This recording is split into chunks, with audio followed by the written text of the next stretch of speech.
समाचार,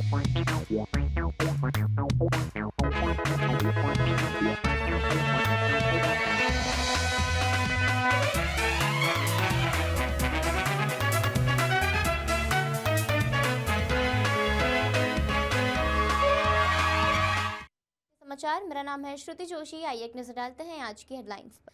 नीतीश ने दिया विरोधी पार्टी के खिलाफ बड़ा बयान, कहा वो आए तो वही फालतू काम करेंगे, उन लोगों को वोट मत दीजिएगा, हिंदू मुस्लिम झगड़े करवाते थे। तेजस्वी बोले अलर्ट रहिए, ये बूथों पर बड़ी गड़बड़ी करवाते हैं, वोट चोरी करते हैं, वोटिंग स्लो करवाते हैं, प्रशासन जानबूझकर कहता है ईवीएम खराब है। दिल्ली एयरपोर्ट पर तकनीकी खराबी, 100 फ्लाइट्स डिले, विमानों की लैंडिंग और टेक ऑफ का शेड्यूल नहीं मिल रहा, एयर ट्रैफिक कंट्रोलर मैनुअली काम कर रहा है।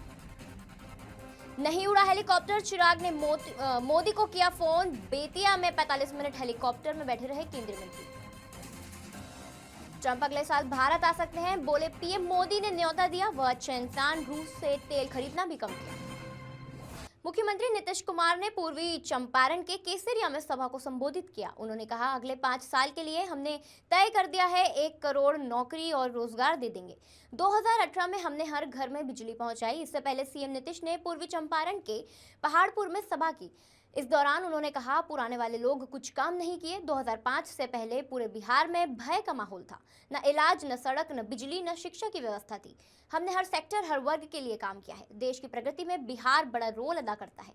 नीतीश कुमार ने कहा कि पहले वाली स्थिति में बहुत बुरा हाल था, लोग शाम के बाद घर से बाहर नहीं निकलता था। अब बच्चा लड़का लड़की आराम से घूमते हैं। हम भी इनके इलाके में जाते थे तो देखते थे सब बंद रहता था। पहले फालतू सरकार थी, हिंदू मुस्लिम झगड़े होते थे, पढ़ाई की व्यवस्था नहीं थी, इलाज की व्यवस्था नहीं थी, सड़कें नहीं थी, बिजली नहीं थी। हमारी सरकार आई तो हमने सबके हित में काम किया है।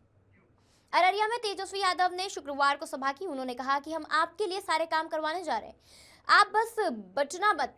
आप समझदार लोग हैं, इस बार बीजेपी को भगाना है, नई सरकार बनानी है। हमारी लड़ाई बीजेपी और आरएसएस से है, इनकी ए टीम और बी टीम भी है। आपको लालटेन को जलाना होगा, तब जाकर सरकार बनेगी। अलर्ट रहना होगा, बूथों पर ये सब गड़बड़ी करते हैं, वोट चोरी करते हैं, वोटिंग स्लो करवा देते हैं। प्रशासन जानबूझकर कहता है कि ईवीएम खराब हो गया है। वे ये चाहते हैं वोटिंग कम हो, लेकिन आप लोग खड़े रहिए, मुस्तैद रहिए। दिल्ली एयरपोर्ट पर शुक्रवार को एयर ट्रैफिक कंट्रोल सिस्टम में तकनीकी खराबी की वजह से 100 से ज्यादा उड़ानों में देरी हुई है। गुरुवार शाम से ही तकनीकी खराबी के कारण एयर कंट्रोलर्स को फ्लाइट का शेड्यूल नहीं मिल पा रहा था। एयर ट्रैफिक कंट्रोलर्स मैनुअली काम कर रहे थे। रिपोर्टर्स के मुताबिक ऑटोमेटिक मैसेज स्विच सिस्टम में गड़बड़ी आ गई है। यह प्लेन के शेड्यूल यानी टेक ऑफ और लैंड की जानकारी देता है। एटीसी के अधिकारी पहले से मौजूद डेटा के साथ मैनुअली फ्लाइट शेड्यूल तैयार कर रहे हैं। इसके चलते कई फ्लाइट्स 50 मिनट तक देरी से उड़ी। लोजपा आर के अध्यक्ष और केंद्रीय मंत्री चिराग पासवान को 45 मिनट तक हेलीकॉप्टर में बैठना पड़ा। इतनी देर इंतजार के बाद भी उन्हें उड़ान के लिए परमिशन नहीं मिली। दरअसल एयर ट्रैफिक कंट्रोल में खराबी की वजह से परमिशन नहीं मिली। इसके बाद चिराग पासवान ने बिहार बीजेपी के चुनाव प्रभारी धर्मेंद्र प्रधान को फोन लगाया। उनसे कहा कि हेलीकॉप्टर को उड़ने की परमिशन नहीं मिल रही है। इस पर धर्मेंद्र प्रधान ने कहा सबकी वही स्थिति है, ऐसी प्रॉब्लम है। इसके बाद केंद्रीय मंत्री ने प्रधानमंत्री मोदी को फोन किया। उनसे भी हेलीकॉप्टर के उड़ान के लिए परमिशन नहीं मिलने की शिकायत की। कहा आज मेरी 9 सभा है, लेकिन पिछले घंटे से मैं हेलीकॉप्टर में बैठा हुआ हूं, उड़ने की परमिशन नहीं है। पश्चिम रेलवे की सख्त निगरानी का बड़ा असर दिखा है। अप्रैल से अक्टूबर 2025 के बीच टिकट रहित यात्रियों पर की गई कार्रवाई से रेलवे ने 121 करोड़ रुपए से ज्यादा का जुर्माना वसूला है। यह पिछले साल की तुलना में 51% ज्यादा और रेलवे बोर्ड के तय लक्ष्य से 14% अधिक है। पश्चिम रेलवे के वरिष्ठ वाणिज्य अधिकारियों की देखरेख में लगातार टिकट चेकिंग ड्राइव्स की जा रही है। चाहे मुंबई उपनगरीय रेल हो, मेल एक्सप्रेस ट्रेन हो या फिर स्पेशल ट्रेनें, इन अभियानों का मकसद है बिना टिकट और अनियमित यात्रा पर रोक लगाना, ताकि सभी यात्रियों को मिले आरामदायक और परेशानी मुक्त यात्रा। अकेले अक्टूबर महीने में ही 3.29 लाख बिना टिकट या अनियमित यात्रियों को पकड़ा गया था और उनसे 24 करोड़ रुपए का जुर्माना वसूला गया था। यह आंकड़ा पिछले साल के अक्टूबर महीने की तुलना में 2 गुना हो चुका है।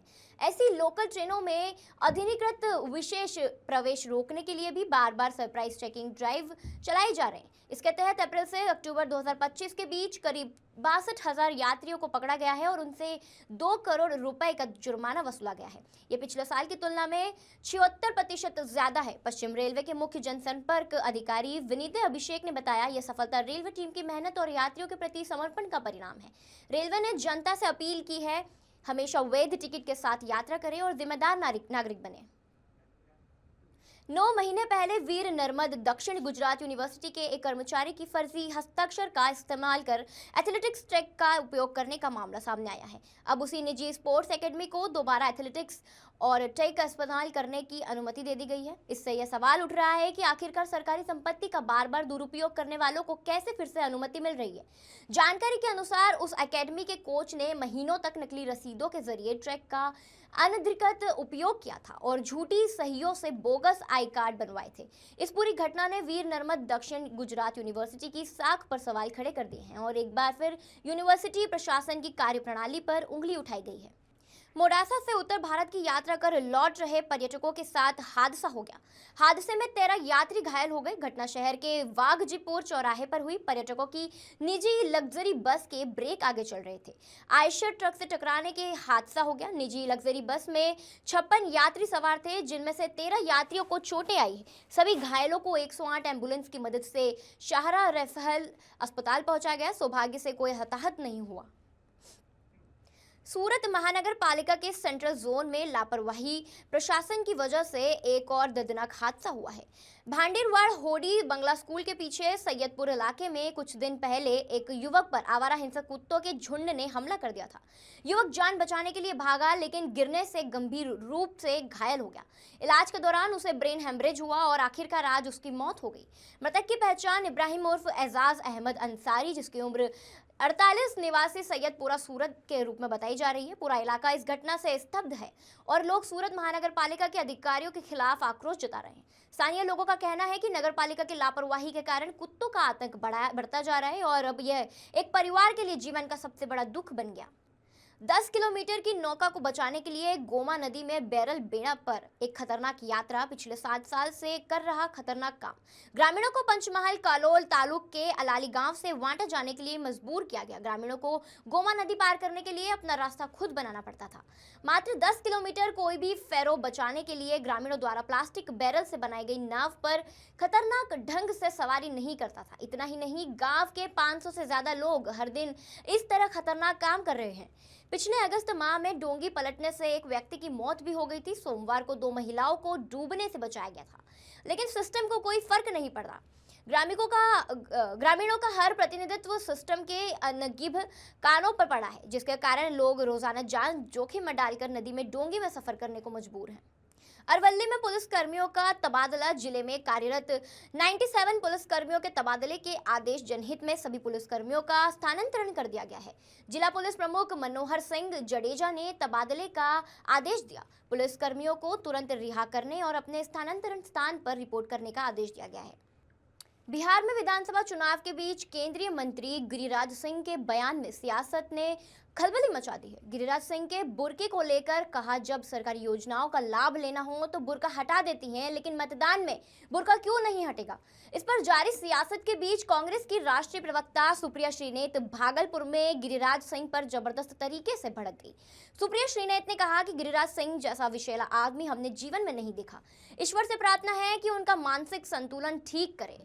इस उम्र में जहां उनको राम भजन करना चाहिए, वह विष उगल रहे हैं। दूसरे समुदाय के महिलाओं का चेहरा देखने के लिए इतने लालित क्यों हैं? हर समुदाय की परंपरा होती है। राजस्थान में महिलाएं घूंघट काटती है तो उनका घूंघट उठाकर मुंह देखेंगे क्या?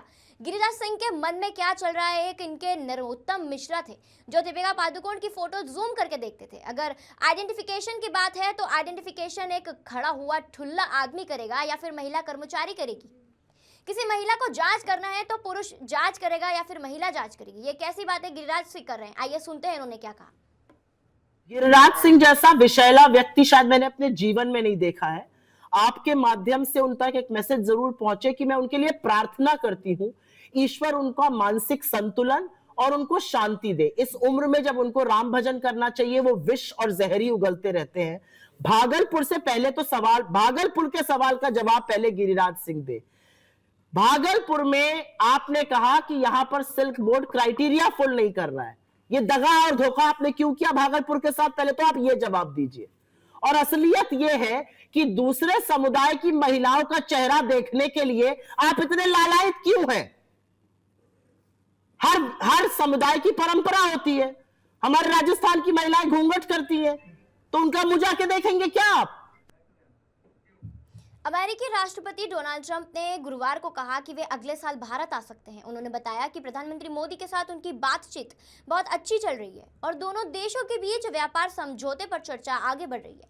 व्हाइट हाउस के ओवल ऑफिस में मीडिया से बातचीत में ट्रंप ने एक बार फिर पीएम मोदी को अपना दोस्त और अच्छा इंसान बताया। ट्रंप ने कहा, हम बात करते रहते हैं। उन्होंने रूस से तेल की खरीद काफी कम कर दी है। पीएम मोदी ने मुझे भारत आने का न्योता दिया है और मैं वहां जाने की सोच रहा हूं। जब पत्रकारों ने उनसे पूछा कि वे क्या अगले साल भारत जाएंगे, तो ट्रंप ने मुस्कुराते हुए कहा कि हाँ, हो सकता है।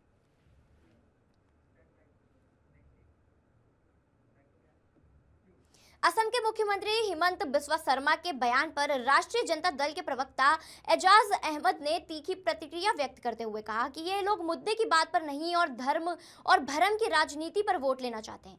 लेकिन बिहार की जनता अब नफरती दंगाई अलायंस से ठुकराना चाहती है, क्योंकि 20 सालों में इन लोगों ने जनता और जनता के हितों के लिए कोई काम नहीं किया। बिहार में तेजस्वी के घर, नौकरी, महिलाओं के सम्मान और सुरक्षा, बिहार के विकास को आयाम देने की राजनीति को लोग पसंद कर रहे हैं और बिहार की जनता का तेजस्वी जी के नेतृत्व को जिस तरह से समर्थन और विश्वास मिल रहा है, उससे भाजपा और एनडीए के लोग बेखलाहट में इस तरह की भाषा इस्तेमाल कर रहे हैं। संकल्प है कि हर घर नौकरी हो, हर लोगों को काम हो, बिहार में महिलाओं का सम्मान हो, महिलाओं की सुरक्षा हो। बिहार में मुद्दे के आधार पर इंडिया महागठबंधन चुनाव मैदान में है, जबकि एनडीए के लोग जो नफरती दंगाई अलायंस है वो नफरत फैलाने का काम कर रहे हैं। और जिस तरह की भाषा प्रधानमंत्री से लेकर के असम के मुख्यमंत्री हेमंत बिस्वा शर्मा तक बोल रहे हैं, ये कहीं ना कहीं भारत के संविधान और संवैधानिक व्यवस्था के इतर जाकर के बोल रहे हैं। और इस तरह की भाषा जी का संकल्प। आवारा श्वान के मामले पर सुप्रीम कोर्ट ने शुक्रवार 7 नवंबर को 3 आदेश जारी किए हैं। कोर्ट ने कहा है कि एमिकस क्यूरी की रिपोर्ट पर राज्य काम करे और एफिडेविट दाखिल करे। दूसरे आदेश में कोर्ट ने कहा कि सड़कों पर आवारा पशुओं को लेकर राजस्थान हाई कोर्ट का आदेश पूरे देश में लागू करें। हाईवे और सड़कों से आवारा पशुओं को हटाएं, उन्हें आश्रय स्थल में रखें। नगर निगम पेट्रोलिंग टीम बनाएं और 24 घंटे निगरानी रखी जाए। कोर्ट ने हेल्पलाइन नंबर जारी करने का भी आदेश दिया है। तीसरे आदेश में सुप्रीम कोर्ट ने कहा कि शैक्षणिक संस्थानों, स्पोर्ट्स कॉम्प्लेक्स, हॉस्पिटल, बस अड्डों, रेलवे स्टेशन में बाड़ लगाकर और दूसरे उपाय अपनाकर वहां आवारा कुत्तों को घुसने से रोके। वहां आवारा श्वान को न रहने दे, उनका वैक्सीनेशन और स्टेरिलाइजेशन कर शेल्टर होम में रखे। कोर्ट ने 8 सप्ताह में अपने आदेश को लागू करने के लिए कहा है। 11 अगस्त को जस्टिस जेबी पार्डीवाल और जस्टिस आर महादेवन की बेंच ने श्वान के काटने की घटनाओं पर सख्त रुख अपनाते हुए दिल्ली, नोएडा, गाजियाबाद, गुरुग्राम और फरीदाबाद में सभी आवारा श्वान को शेल्टर होम में बंद करने के आदेश दिए थे। एनिमल लवर्स इसके विरोध में सुप्रीम कोर्ट तक पहुंचे और चीफ जस्टिस के सामने मामला रखा, जिसके बाद मामला 3 जजों की बेंच को भेजा गया। 3 जजों की बेंच ने पुराने आदेश को बदलते हुए दिल्ली एनसीआर में आवारा श्वान को पकड़कर स्टेरिलाइज और वैक्सीनेट करने और उनके इलाके में उन्हें वापस छोड़ने का आदेश दिया था। साथ ही कोर्ट ने 22 अगस्त को सुनवाई का दायरा बढ़ाते हुए विभिन्न हाईकोर्ट्स में लंबित मामलों को अपने पास ट्रांसफर कर लिया और राज्यों में हलफनामा दाखिल करने को कहा। लेकिन 2 महीने में सिर्फ 2 राज्यों ने ही हलफनामा दाखिल किया। जजों ने इस बात पर हैरानी जताई कि उसके नोटिस के जवाब में 2 राज्यों को छोड़कर किसी ने हलफनामा दाखिल नहीं किया है। यहां तक कि दिल्ली सरकार का भी हलफनामा दाखिल नहीं किया गया है, सिर्फ एमसीडी ने इसे दाखिल किया।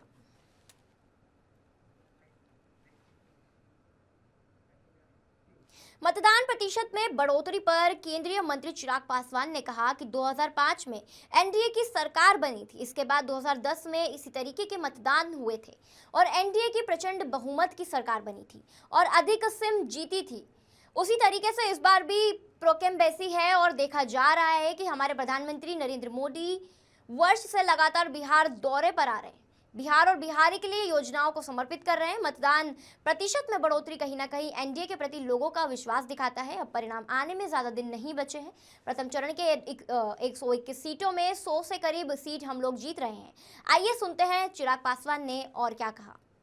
आज मैं ये मानता हूं, जिस तरीके से प्रोकम्बेंसी है, जिस तरीके से डबल इंजन की सरकार के ऊपर जनता का विश्वास बढ़ा है, पिछले 1 साल से मेरे प्रधानमंत्री जी ने जो निरंतरता में बिहार आकर बिहार और बिहारियों के लिए योजनाओं को समर्पित करने का काम किया, इसने विश्वास बढ़ाया है हमारी डबल इंजन की सरकार के ऊपर।